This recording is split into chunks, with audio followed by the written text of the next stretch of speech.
O título de hoje é Jesus, nosso amado amigo.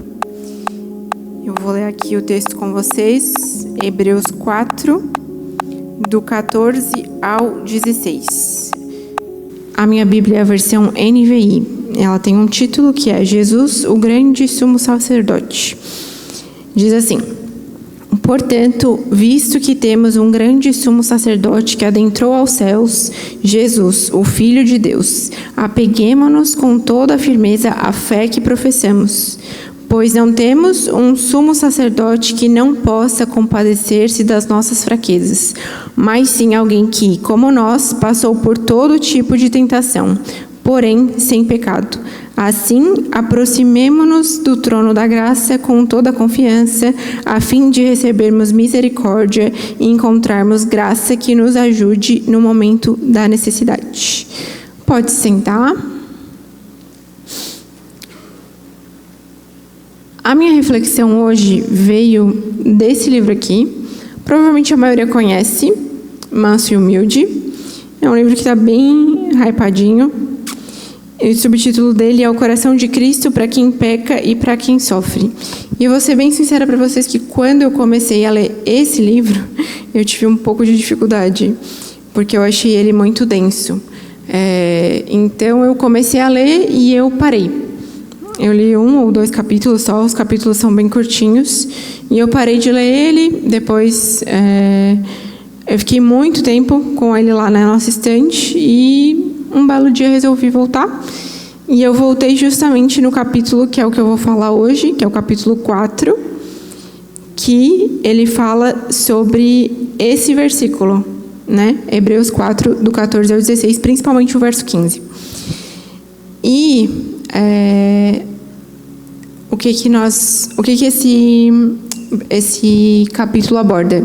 Que Jesus é o nosso amado amigo, solidário em nossas fraquezas, acessível em nossas dores e suficiente em sua graça. Então, no primeiro versículo ali, no verso 14, ele mostra que Jesus é o sumo sacerdote exaltado e acessível. O que acontece? Aqui nesse livro, ele nos lembra que Jesus não é apenas um homem bom que sofreu na terra, mas ele é o Filho de Deus exaltado, que venceu a morte, foi ao céu e se sentou à direita do Deus Pai.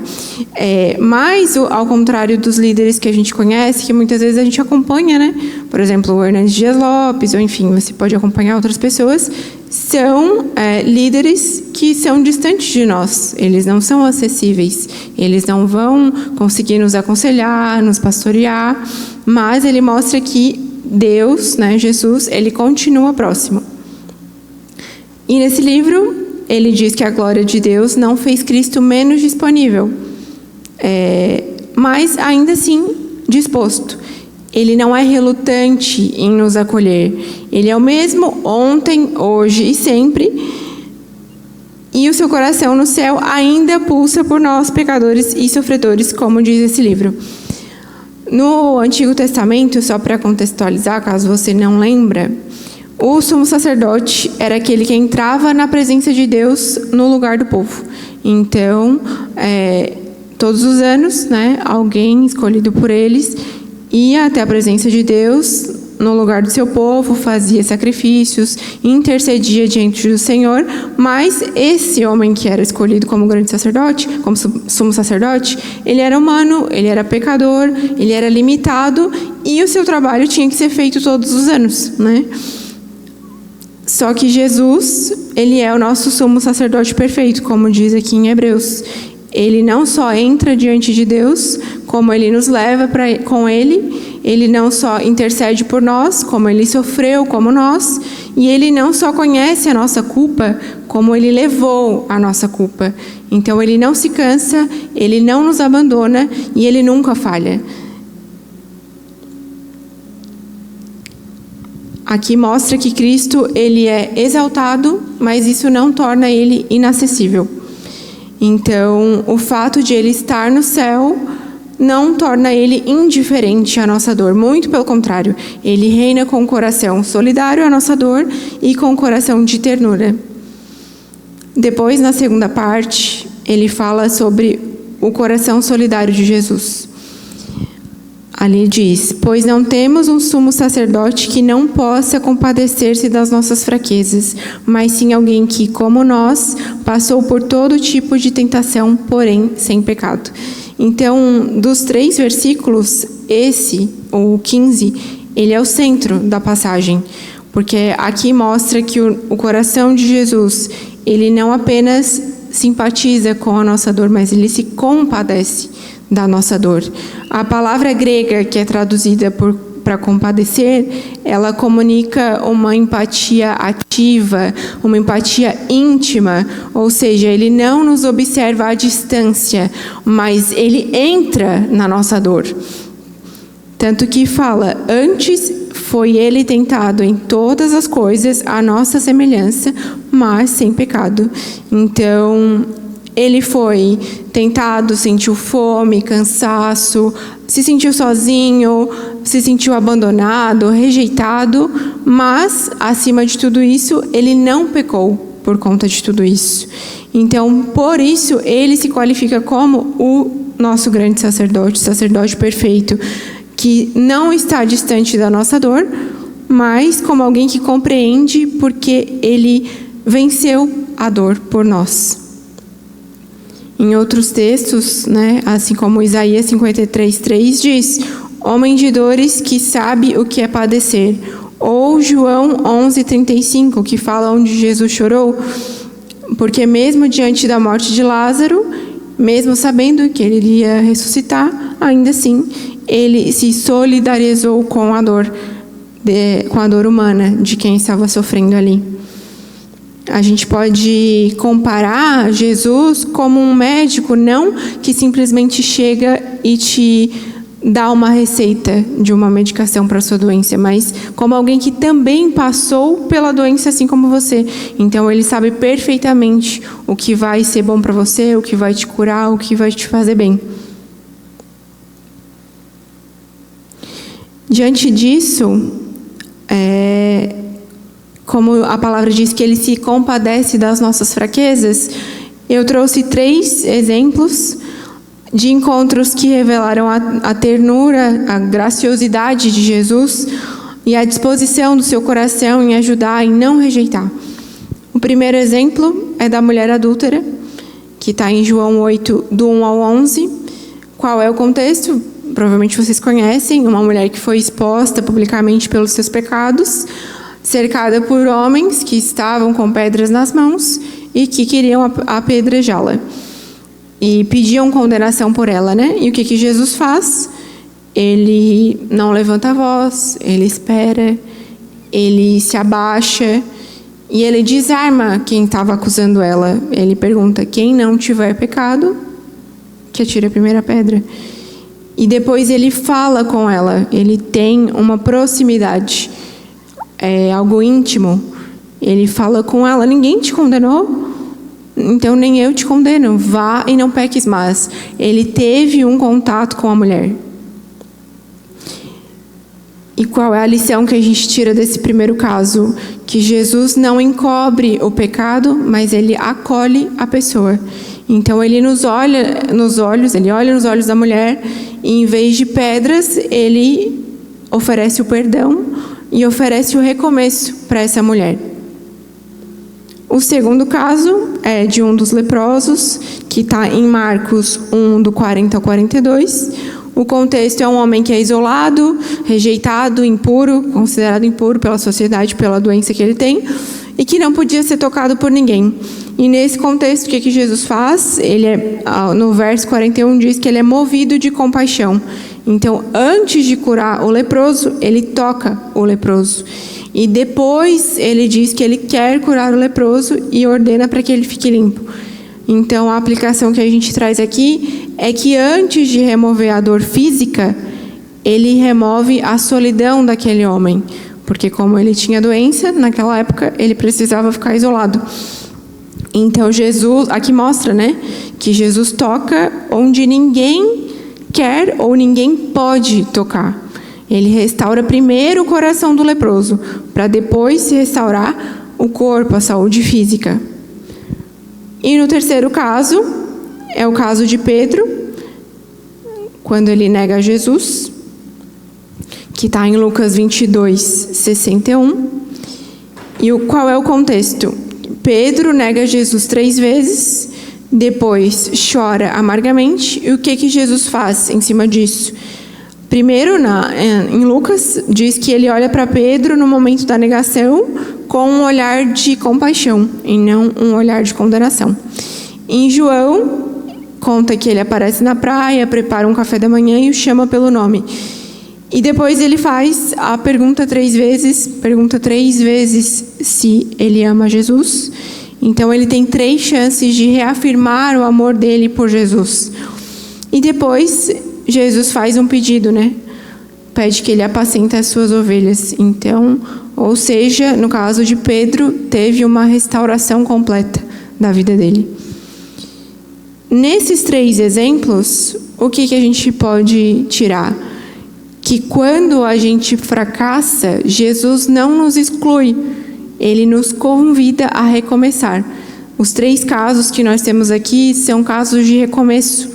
Então, essas histórias são um retrato do coração de Jesus que reina hoje no céu, mas o mesmo Jesus que acolheu adúlteros, leprosos, pessoas que negaram, ele diz a mesma coisa, para se achegar com confiança. Então, se ele fez isso lá atrás, ele continua fazendo isso hoje comigo e com você. Na parte que diz, não temos um sumo sacerdote que não possa compadecer-se. Se você observar essa parte, ela tem uma negação dupla. Não temos e depois que não possa. Porque ela quer destacar algo que é precioso, que diz que Jesus não é indiferente. Ele não apenas entende a nossa mente, como ele sente o nosso coração, ele entende os nossos sentimentos. E mais do que isso, acima de tudo isso, melhor do que tudo isso, ele age em relação aos nossos sentimentos e às nossas emoções. Então, nisso, a gente pode observar que Jesus não espera que a gente se achegue a ele de modo perfeito. Ele venha ao nosso encontro mesmo quando a gente não tem mais forças. Então, ele não é passivo no seu amor. Ele é um amor ativo, um amor que se adianta, um amor que age. É um amor que tem o movimento do coração de Jesus, que é sempre em direção a quem sofre. E a gente pode observar nesses 3 exemplos que eu falei anteriormente. Os 3 estavam em algum tipo de sofrimento. E Jesus foi ao encontro deles. Se você está anotando, uma frase que é interessante é que o nosso alívio não depende da nossa força em buscá-lo, mas da disposição do coração dele em vir até nós. O que isso quer dizer? Que não importa a força do nosso braço. O que importa é que Jesus age em direção a nós, independente de como nós estamos, bem ou mal. Ele não só compreende a sua dor, como ele se aproxima com misericórdia, e ele não espera perfeição na sua fé, ou perfeição na sua oração, perfeição no seu devocional, na sua forma de agir, mas ele vem porque nos ama, porque se ele aguardasse nós estivéssemos perfeitos, ele não viria. No verso 16, ele tem um convite que diz: assim sendo, aproximemo-nos do trono da graça com toda a confiança, a fim de recebermos misericórdia e encontrarmos graça que nos ajude no momento da necessidade. Então aqui tem uma resposta prática na realidade do coração de Jesus.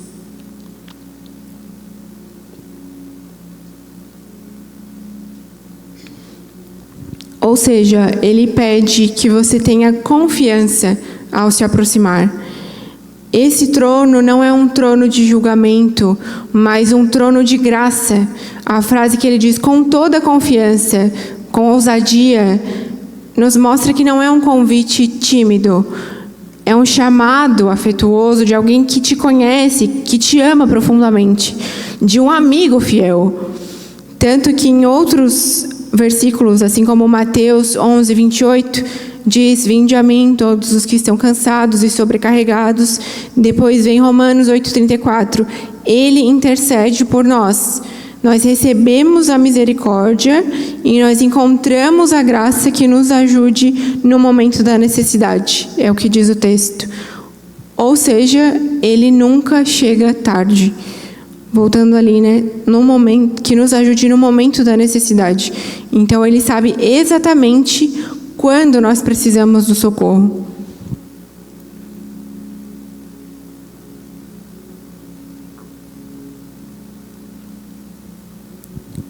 Depois, quando nós ouvimos sobre o trono da graça, nós podemos imaginar que é apenas um trono de consolo, mas esse trono ele não é vazio, não é apenas consolo, é um trono de alguém que governa. Ou seja, o mesmo Jesus que nos acolhe com misericórdia é um Jesus que reina soberanamente sobre todas as coisas. Isso significa que o nosso grande sumo sacerdote, Jesus, ele não só entende a nossa dor, como ele tem poder para agir sobre ela. Ele não apenas sente a nossa dor, ele resolve a nossa dor. Então, quando você se achega nesse trono, você não está buscando apenas o consolo, como nós falamos anteriormente, mas você está se achegando, está falando com um rei que governa todo o universo. Isso é um trono onde há graça, mas também onde há autoridade. Ele nos abraça como um amigo, mas ele age como o Senhor das nossas vidas. Ele não apenas nos escuta, ele responde com poder às nossas orações.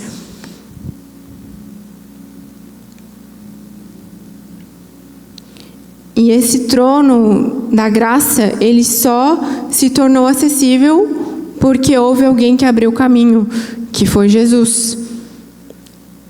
Ele rompeu o véu que separava Deus e o homem. Então, na antiga aliança, como eu comentei com vocês no começo, o acesso a Deus era um acesso limitado, e agora, para nós, ele é um acesso seguro, um acesso eterno, um acesso livre. Você não precisa conquistar o direito de orar, ou você não precisa de alguém que interceda no seu lugar, você não precisa de um sumo sacerdote humano que vá lá para oferecer algo para você. Você mesmo pode se achegar a Jesus. E outro ponto que é interessante nisso é que quando nós oramos, nós não fazemos isso com base no nosso desempenho, mas pelo poder e pela misericórdia que há em Jesus, que nos permitiu ter o livre acesso no sangue de Cristo. Agora a gente não tem mais um bloqueio, não há mais impedimento, você sempre é bem-vindo na presença de Deus.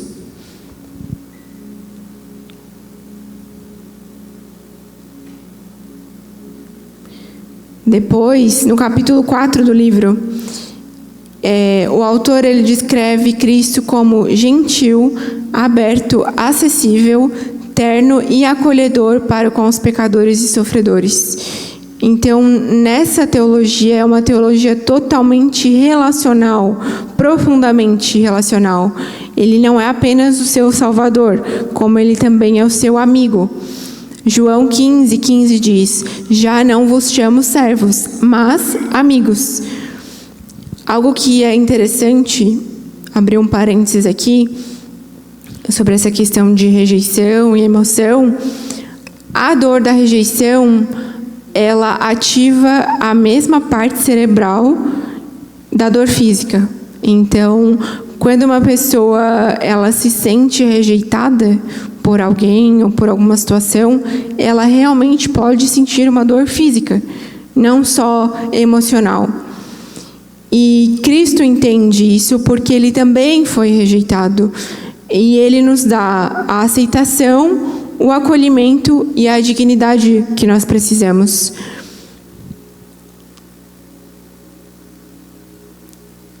Quando o pecado nos pega e a gente quer jogar a toalha, é justamente aí que a gente tem um amigo que nos abraça, que se solidariza com a nossa dor, com a nossa solidão. E justamente na crise é o pior momento para você se isolar, né? A solidão é uma péssima companhia quando o momento da crise chega. E é justamente nesse momento de solidão, dessa dor física que a gente sente da rejeição, que a amargura, ela vem e ela pressupõe que Deus não é suficiente para nós, que não vai ser suficiente, e isso, querendo ou não, tira a nossa paz. Mas a nossa paz, acima dos nossos sentimentos e emoções, ela foi conquistada por Jesus naquela cruz. E a sua paz depende da sua comunhão com Cristo. Então, a única forma que nós temos de lidar com a rejeição é que nós somos amados por Jesus.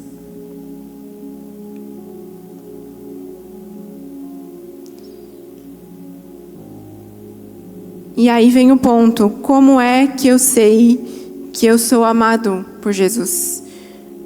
Nós só percebemos o amor de Jesus por nós quando nós temos um relacionamento com Ele, quando Ele realmente é o nosso amigo. E dentro disso tudo, a gente pode encontrar Cristo como fundamento da nossa estabilidade emocional e da nossa estabilidade espiritual. Porque nós vivemos num tempo de instabilidade, de emoções à flor da pele, de transtornos psicológicos, de uma ansiedade crescente, de crises internas. Realmente, até quando nós estamos em aconselhamento, nós percebemos que as maiores dores atuais são emocionais, são crises internas. E nós, como cristãos, nós não estamos imunes de passar por crises emocionais. Nós também enfrentamos dias em que tudo parece que está errado. Mas é aí que vem qual é a nossa segurança, onde nós vamos nos ancorar quando a nossa alma está balançando, quando a nossa alma não consegue se fixar em algo. Às vezes, uma simples frase pode te derrubar. Uma crítica, uma rejeição, um não que você recebeu. E nisso a nossa identidade parece que ela se desmorona. Mas quando Cristo é o nosso fundamento, até como a Gabi falou no domingo, a nossa identidade ela está enraizada no que Ele diz, e não no que o mundo diz, ou não no que o nosso coração, o nosso sentimento, a nossa alma diz. Além disso, tem dias que a gente é abatido não só pelo presente, mas pelo passado.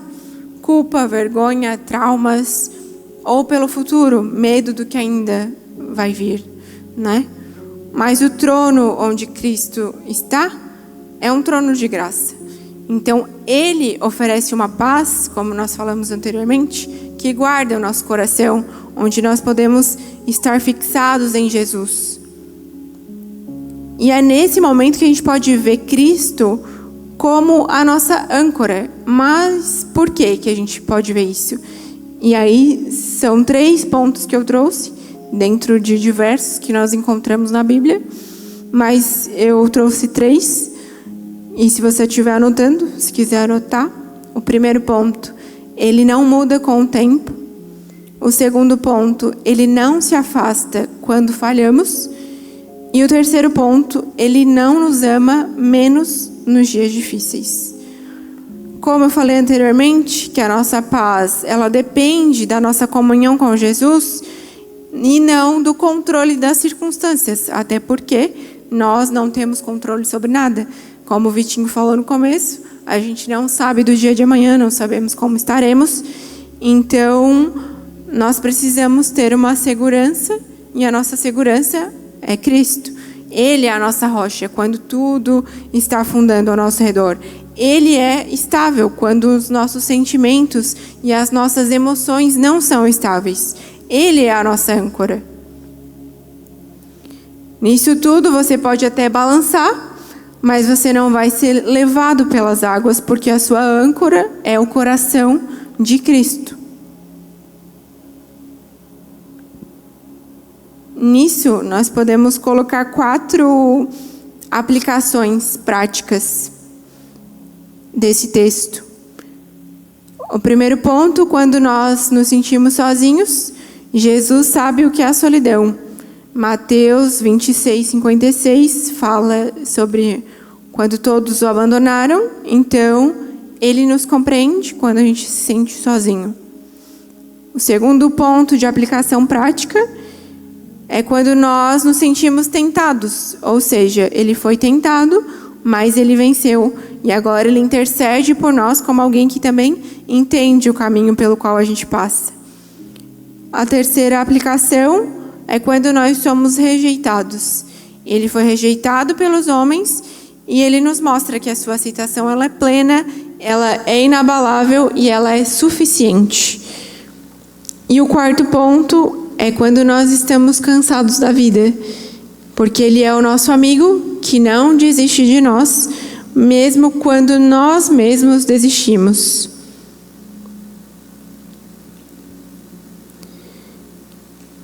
Na parte final, analisando o último verso, a última parte do verso 16, que diz: assim sendo, aproximemo-nos do trono da graça, com toda a confiança, a fim de recebermos misericórdia e encontrarmos graça que nos ajude no momento da necessidade.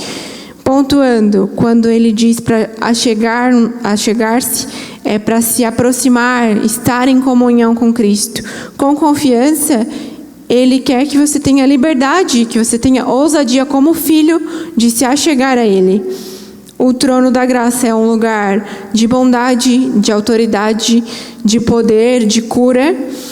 E a graça no momento da necessidade, como eu falei anteriormente, ela vem na hora certa, do jeito certo. Jesus é o único que pode e quer nos ajudar. E aí vem alguns pontos, porque talvez você possa pensar, acima de tudo isso, que você pecou demais, que você está cansado demais, que você já pediu perdão tantas vezes pelas mesmas coisas e precisa pedir novamente pela mesma coisa. Mas você pode observar que no texto, ele não põe limites para quem pode se achegar. Ele não diz, tudo bem, você pode vir se você estiver bem. Se você estiver ok, você pode chegar ao trono da graça. Não, ele diz, você pode vir porque você precisa de socorro. Então, hoje, eu quero te lembrar que ele não é apenas um salvador que está distante, porque muitas vezes a gente coloca Jesus como salvador e esquece que ele nos entende, que ele entende os nossos sentimentos, as nossas emoções. Ele é um amigo presente.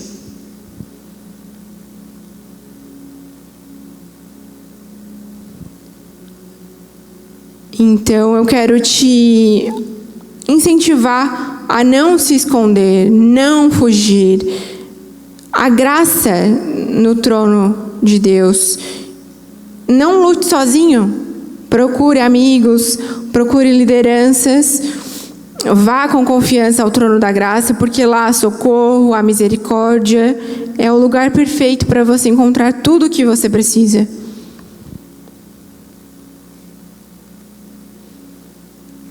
E dentro disso, já indo para a conclusão dessa reflexão, o coração de Cristo, ele é o nosso refúgio.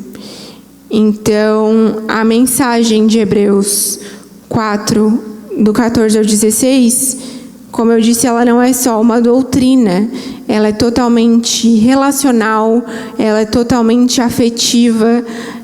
O mesmo Cristo que é exaltado por nós como Senhor e Salvador das nossas vidas, é o mesmo Cristo que é eterno, que é compassivo, que entende, que acolhe, que nos ajuda. Porque Ele tem um coração disposto a isso, mesmo sendo o Senhor e Salvador de poder, mesmo Ele estando na glória. Uma frase do livro manso e humilde, diz: o que move Jesus não é o nosso desempenho, mas é a nossa necessidade. Então, não é porque você está indo bem, porque você tem um ministério que está sendo frutífero, porque você está orando muito, porque você está jejuando. Não é por isso que Deus se aproxima, mas é da nossa necessidade. Porque Ele sabe das nossas necessidades muito melhor do que nós. Você pode estar com uma vida de oração maravilhosa, mas Ele sabe onde você precisa melhorar. É na necessidade que a gente encontra Cristo. Então, não corra de Cristo, mas corra para Cristo. Todos nós temos algum lugar que nós não estamos bem. Nós temos um buraco dentro de nós. E Ele pula nesse buraco onde você está. Ele é o único que pode te tirar do buraco. Com os braços cheios de graça, cheios de amor, de compaixão. Ele é a nossa única esperança. Ele é o nosso grande sumo sacerdote. Ele que não teve pecado, Ele não precisa de salvação. Porque Ele é quem provê a salvação. E no seu trono da graça, Ele tem um coração que é gracioso. Então Ele não só nos tira de lá, como Ele pula dentro do buraco, Ele carrega o nosso fardo, Ele se inclina a partir do seu próprio coração e nos dá o que nós precisamos, que é socorro, livramento na nossa necessidade. Ele se compadece intimamente dos nossos sofrimentos e provações, porque Ele compreende e Ele se solidariza com os nossos sofrimentos, com as nossas dores, com as nossas dificuldades. Então, com tudo isso, eu queria que você fechasse os seus olhos um pouquinho, que você pensasse qual é esse buraco que você precisa preencher, qual é a dificuldade que você está tendo, se é algo emocional, se é algo espiritual, se é algo com alguém. Eu queria que você fechasse os seus olhos, que você refletisse sobre isso, que você pensasse onde você tem uma necessidade com Cristo, onde você precisa que Ele haja na sua vida como um amigo que acima de tudo é o Salvador da sua vida. Eu quero que você pense um pouco sobre isso, reflita, continue de olhos fechados. Continue falando com Deus.